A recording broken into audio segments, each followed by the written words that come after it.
Olá pessoal, nós somos o Futebol por Elas e viemos aqui falar para vocês um pouco sobre a Copa de 2018, a tão esperada Copa do Mundo, né? A gente separou 3 seleções aqui para debater com vocês se são essas que vão incomodar mais. Na nossa opinião, seriam essas que as principais candidatas ao título ou que vão pelo menos brigar por ele. Eu sou a Débora Saldanha. Eu sou a Vitória Catarina. Eu sou a Paula Carolina. E a Paula já pode falar um pouquinho, então, sobre qual é a seleção que você separou. Então, eu apostei e aposto muito na Argentina, até por causa daquela confusão toda, que a Argentina ia, não ia, tava aquela indecisão, todo mundo preocupado, e o Messi foi lá e resolveu, né? Assim, lógico, né? Ele é o meu ídolo, eu acho que ele tem grandes chances, assim, De brilhar. De brilhar, mas assim, não só ele, como tem outros nomes, assim, de peso, de Maria, Mascherano, Higuaín, então assim, Agüero. Então assim, se você fala, assim, já pesa, né? Já Sim. só de falar. Então, eu acredito, assim, que vai dar trabalho. Pode até não ser a campeã, mas eu acho que tem grandes chances. Pela raça, né? Pela experiência, é um time de experiência. Então, eu acredito muito na Argentina. Eu acredito muito, assim, eu acho que o Messi, ele tá na hora dele provar pra Argentina que ele é... Porque os argentinos, eles reclamam muito, né? Que o Messi faz muito pelo Barça e não trouxe muito pra Argentina. Então, eu acho que talvez seja a hora dele provar que é diferente. Sim. E teve muita troca de técnicos também, né? Sim, então, isso afetou. Isso afeta. Eu já penso assim, que é o momento da Argentina chegar e falar, nós temos o melhor do mundo, entendeu? Sim, esse cara tem a chance de trazer um título pra gente, um grande título pra gente, e dos jogadores entrarem nessa vibe também. Tipo, o Messi, ele fez o possível e o impossível pra colocar a Argentina na Copa do Mundo. Sim. É hora dos jogadores colocarem a bola que eu acho também. Mas isso que eu acho, rapidinho, que o problema tá nesse ponto exatamente, de os outros jogadores entenderem que não adianta, o Messi é o melhor. Sim. Mas aí o Agüero tem que jogar junto, quem for, que nem teve toda aquela polêmica do Dybala, se joga ou não joga, que é um baita um jogador, é novo, mas vai jogar. Mas assim, o time tem que, não é jogar para o Messi, porque na verdade quem vai fazer os passes ou vai, né, armar tudo, a gente sabe que é o time, mas é o Messi que é o ponto. Mas tem que entender que ele é o cara e ajudar isso, entendeu? Sim. Não, e a experiência jogando com exato, né, a raça, a história que eles têm. Com é o novo e o velho. Vem aquela batendo, troca de experiência, né? E a Argentina vem batendo na trave em diversos títulos, entendeu? Era pro Messi já ter e o vários torcedor títulos. argentino, ele tá esperando isso, né? Como eu falei, ele tá cobrando isso do Messi, eu acho que... E o Messi tá sentindo o peso disso. Tanto que ele já tentou se aposentar, né? Ele tentou largar a seleção e não dá. É uma coisa que é dele. Que nem, por exemplo, tem muita gente que compara muito o fato do Cristiano Ronaldo ter apoiado muito Portugal e o Messi, eles não veem isso no Messi. Então a galera compara muito. Então eu acho que o fato do Messi ter feito, né, 3 gols e ter levado a Argentina, eu acho que isso já é um ponto pro Messi. Então eu acho que ele vai vir com tudo. Eu acho que é a grande promessa. E eu acho que ele pode, além disso, pode chamar, que nem você falou, de jogar, de entrosar os outros jogadores pra jogar junto com ele, não por ele. Pela Argentina, não por ele. Exato. É. O que eu queria só comentar, que o pessoal fala mesmo isso, porque o Ronaldo, quem é Portugal perto da Argentina? Não, desculpa, claro, ganharam a Eurocopa e tal, e aí ali se encontraram. Mas se você for ver, a dificuldade que é pro Messi, com tantos nomes brilhantes do lado dele, é muito difícil. E fora essa cobrança, o Ronaldo é o Ronaldo no Portugal. Se não existe o Ronaldo no Portugal, não existe Portugal. Não existe ninguém. Exato. Nós temos que ser sinceros, né, e honestos quanto a isso. Então eu acho que não tem como haver essa comparação entre Ronaldo e seleções. Vai existir quem? certeza. André Gomes? Ai, por favor. Momento hater, entendeu? Momento hater. Fala, Vi. E eu vim falar sobre a seleção brasileira, que eu acredito que seja a seleção favorita para Copa do Mundo. E quem vier dizer que não é a favorita tá mentindo, porque a seleção brasileira foi a primeira a se classificar. Vem com um time consistente. Super, né? Tranquilo. Vem com uma zaga assim que foi revelada faz pouco tempo. Querendo ou não, a dupla Marquinhos e Thiago Silva já existia no PSG, mas não era titular. E o Marquinhos veio, mostrou na Olimpíada que ele tinha talento, que ele tinha a possibilidade de brigar pela camiseta da seleção brasileira, e ele provou que ele é um zagueiro importante. O Thiago Silva teve aquele momento em 2014, né, na Copa do Mundo, que ele acabou saindo da seleção depois de alguns momentos que as pessoas chamam de fraqueza. Eu não acredito que tenha sido. Também não. E aos poucos ele foi reconquistando o espaço na seleção dele, e ao mesmo tempo que foi aos poucos, não foi tão pouco assim, porque ele chegou e teve um avanço muito rápido.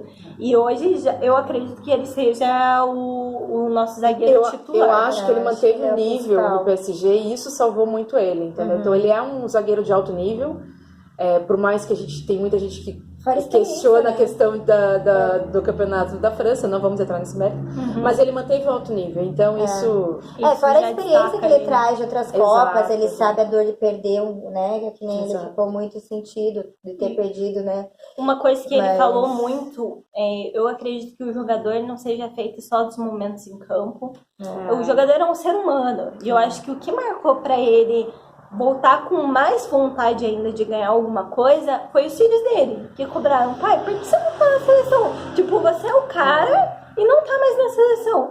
Eu ouvi isso dos filhos dele, eu acho que fez assim, eu tenho que voltar, independente do que pense, independente do que fala. Não ter o Thiago Silva na seleção, eu acho, porque ele é fantástico. Mas, já abordando esse lado dos zagueiros, a gente tem, aí vamos voltar àquele caso do Jeromel, que está sendo muito, todo mundo, o Brasil inteiro está pedindo ele, e não entende porque ele está sendo convocado. Sim. Eu acho que tem que ter pelo menos como uma segurança para não acontecer o caso de não ter um substituto à altura. Exatamente. Né? Porque a gente precisa daquela peça de reposição, porque querendo ou não, é um campeonato difícil, é um campeonato que você pode se machucar, é puxado. Exato. Então a lesão pode vir a qualquer momento. E justamente, que nem você falou, para não acontecer o que aconteceu na outra Copa, e não ter essa peça de reposição é importante. Seria tipo uma peça essencial. Essencial, assim, eu acho que talvez até titular, porque eu acho que pra mim ele é um dos melhores do mundo, né?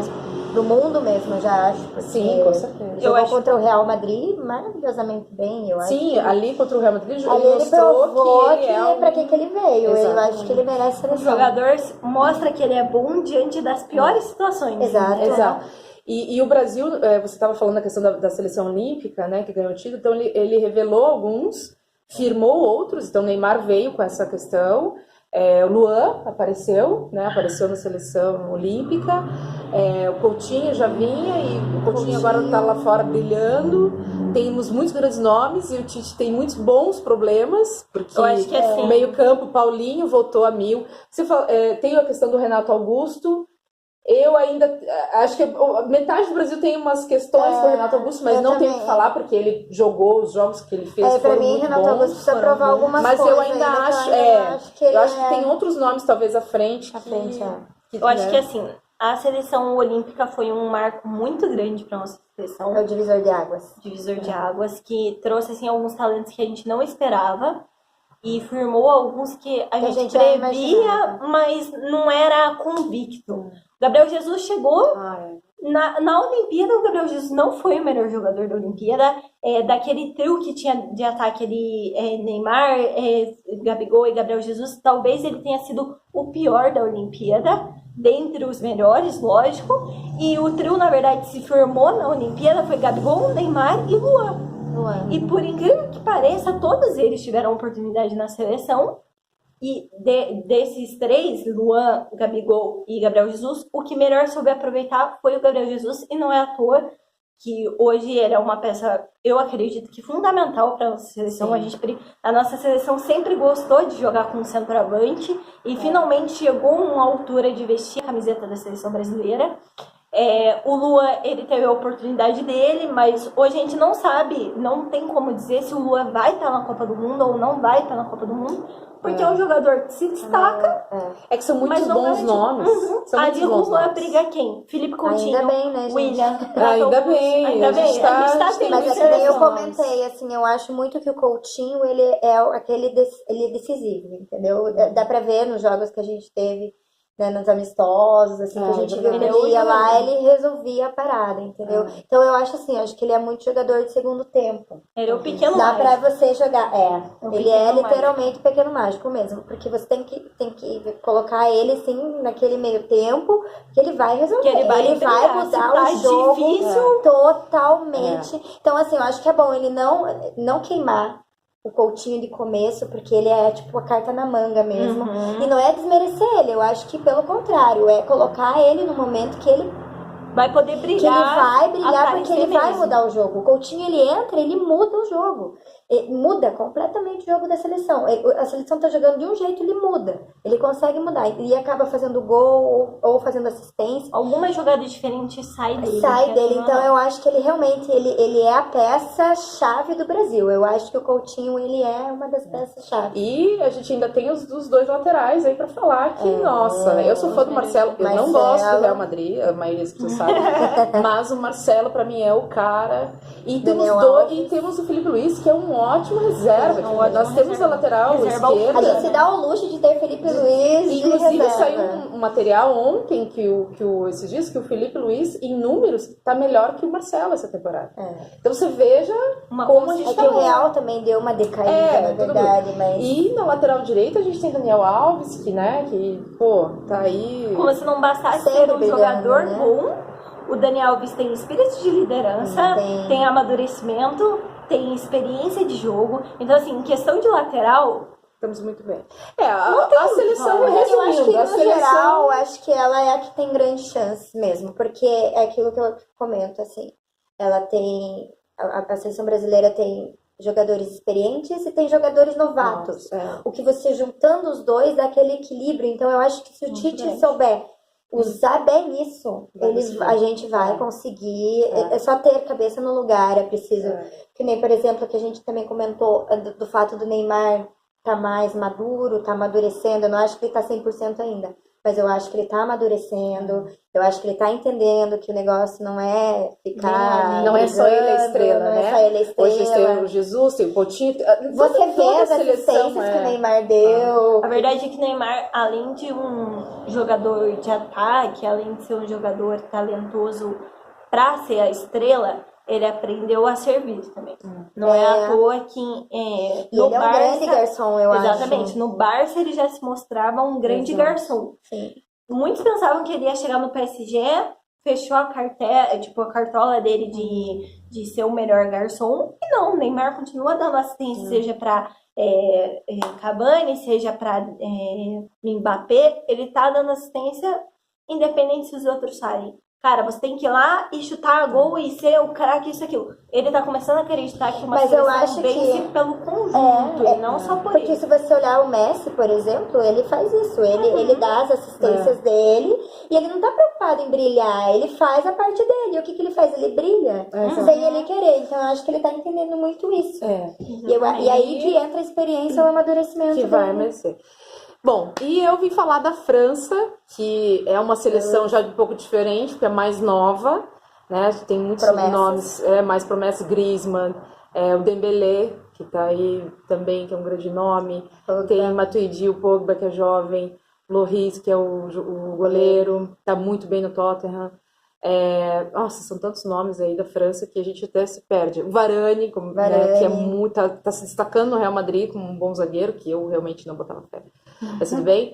Então, assim, eu acho que a França tem muitos bons nomes, estrelas, onde já brilharam, onde eles jogaram, estão brilhando, mas que tem essa pequena questão de que são jovens. Então, é um ou outro ali pode que vem... Pode ter um tropeço aí, pode ter um tropeço nesse sentido. Né? Não sabemos se o Benzema vai jogar ou não, né? Teve aquelas questões extracampo dos anos passados, então não sei se... Poderia trazer experiência.